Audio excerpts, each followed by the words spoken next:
Bonjour, bienvenue sur Sudocanard. Dans cette vidéo, on va continuer d'explorer le Beginner's Contest de Roland Voigt posé sur Logic Masters Deutschland. Et on va voir les 3 problèmes de Slitherlink destinés aux gens qui débutent dans les jeux de logique. Ce n'est pas des problèmes toujours extrêmement faciles, même si pour les plus entraînés, c'est particulièrement facile. Je rappelle la règle de Slitherlink. Il s'agit de tracer une boucle le long du quadrillage. Et à chaque fois qu'on a un chiffre qui est donné, ça donne le nombre de segments parmi les 4 qui entourent le chiffre empruntés par la boucle. Donc en particulier, on peut voir que ce 0 n'est pas du tout emprunté par la boucle. Ici, ça ferait un cul-de-sac, donc on doit le condamner. Ici aussi. Là, on a un coin qui ne peut pas être emprunté par la boucle, sinon, parce que si on fait ça, si on prend ça ou ça, on est obligé de prendre les deux, et ce 1, à ce moment-là, n'est pas respecté. Ici, c'est un cul-de-sac, donc on ne peut pas y arriver. Et la seule manière d'honorer ce 1, c'est de faire ceci. Oups. Auquel cas, la boucle part comme ceci. On voit que la boucle va emprunter un de ces deux segments, donc on peut condamner ces deux-là. Ici, il y a un coin, et donc, comme d'habitude, dans un coin, si on prend un des deux segments, on est obligé de prendre l'autre, et si on ne les prend pas, on n'arrivera jamais à faire 3 ici, donc on doit prendre les deux segments. Théorème de Slitherlink, quand on a 2 3 qui se touchent ainsi en diagonale, on a forcément les deux coins opposés qui sont complètement remplis. Parce que si je ne remplis pas ce coin, ça veut dire que je remplis celui-ci, et il est impossible de réaliser ce 3. Donc je peux faire ceci et cela. Ici, ce 3, il va continuer par là ou par là, et de toute façon il va continuer par là. Ce 1 va continuer par ici ou par là, mais ici c'est pas possible, sinon je suis obligé de fermer la boucle, alors qu'il doit y avoir une seule boucle dans tout le terrain. Donc le 1, je le continue comme ceci. Le 3 doit donc monter là. Le 1 doit continuer en bas, puisque ce 1 est saturé. Au niveau de ce 3, on voit que le coin ici doit être emprunté. On est obligé de continuer ici, puis là, puis là. On va regarder un petit peu vers le haut. On voit qu'on ne peut pas partir par ici, puisqu'on peut aller nulle part. On est donc obligé de descendre, puis encore une fois, et encore une fois ici. Si j'essaye de passer par là, ça fera forcément 2 cases autour de ce 1. Donc je passe ici, puis là. Maintenant, je ne peux pas fermer la boucle. Je vais donc continuer. Ce 2 est saturé et on termine comme ceci. Et voici donc la solution de ce Slitherlink. Passons au suivant. Donc ça, c'était une toute petite grille, 5-5. On va passer à une grille 6-6. Et ensuite, on aura une grille 7-7. On peut donc commencer de même par ce 0. Les cul-de-sac. Le 3 est dans un coin. On y va comme ceci. Et on a un 3 dans un coin comme ceci aussi. Regardons le 2 dans un coin. Donc c'est parfait pour faire un petit passage en revue des théorèmes de Slitherlink. Soit on a ce coin complètement, soit on ne l'a pas du tout. Dans les deux cas, on est obligé de partir ici et là. Ce 1 est maintenant saturé, donc je dois continuer comme ceci et comme ça. Le 3 emprunte le coin. Maintenant, un théorème de Slitherlink. Quand on a 2 3 côte à côte, forcément, on a toujours les 3 segments comme ceci parallèles et impossible d'avoir ça. Je l'ai déjà expliqué dans une vidéo. Sinon, je vous encourage à le démontrer par vous-même. Donc, en utilisant ça, ce 3 se termine forcément comme ceci. Et regardons où on peut aller maintenant. Alors ici, il y a un petit peu plus de travail. On voit que ou bien on fait ça, ça, ça, ça comme ça, et on passe sur le 2 comme ça, ce qui est tout à fait plausible. Ah, en fait, oui, pas besoin de regarder là. Regardons ce 2. Ici, il y a un coin. Donc, comme ici, soit on fait le coin comme ceci, soit on fait le coin comme ça. Mais à cause de ce trait, il est impossible de faire le coin comme ça. Donc, c'est forcément le coin comme ceci. Et le 3 prend le coin à son tour. Alors oui, je dis beaucoup coin, c'est normal, je suis un canard. On peut donc compléter comme ceci. Ce 3 part par ici. Et là, que se passe-t-il? Eh bien, ou bien on rejoint comme ça, ou bien on bifurque par là, et on va rejoindre de toute façon. Donc on peut voir qu'ici, ça va forcément se rejoindre.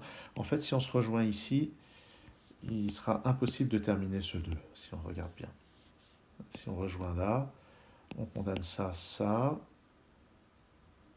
Donc ici, c'est un cul-de-sac, et en passant là, on ne peut plus terminer. Donc on est obligé, en fait, de monter ici et là, et ce 2 est maintenant saturé. Ici, on ne peut pas fermer la boucle, donc on doit continuer comme ça, et comme ça, puis comme ça, le 3 comme ceci. On ne peut toujours pas fermer la boucle, donc on continue comme ça. En bas, on est obligé de prolonger comme ça. Et pour le 2, ben là, on a encore un coin, donc soit on fait ça, soit on fait ça. Alors, regardons un petit peu ce qu'on peut envisager. Si je fais ça... Alors, si je fais ça, je pense que je vais avoir un problème avec ce 1. On va regarder. Si on fait ça, je vais être obligé de fermer ça et ça, de faire le 3 comme ceci. Et vous voyez que ce bout-là n'a plus de possibilité. Donc le 2 passe forcément par en dessous. Il y avait peut-être une façon plus simple de le voir. Je ne sais pas. Donc maintenant, on voit que dans ce cas-là aussi, on arrive sur le 1 de cette manière-là. Ah oui, c'est ça qu'on aurait pu voir. C'est que de toute façon, il y avait ce segment, donc ça ferme ça et ça. Donc, le 3 doit faire comme ceci. Le 3 part par ici, et on passe sur le 1 de cette manière, et c'est de cette manière qu'on conclut cette boucle. Ce qui est assez intéressant, c'est toute cette portion qui est à l'extérieur et qui vient jusque-là. Troisième problème de Slitherlink extrait de ce Beginner's Contest. Cette fois, c'est une grille 7-7. Et allons voir. Ben déjà, on a 2 zéros qui sont là. Exploitons les cul-de-sac. Ce 2 fait donc ceci. 0 ici. Cul-de-sac. On est obligé de partir par là. Maintenant, on a un coin sur le 1. C'est impossible de passer un coin sur le 1. Le théorème avec les 2 3 côte à côte. Et en fait, ce 1 passe ici, forcément. Donc le 3 se termine comme ceci. On a un chemin qui fait ça. Ce 1 est saturé. Je vais donc continuer par ici. Et ensuite, ce 1, on voit qu'il ne peut pas prendre le coin.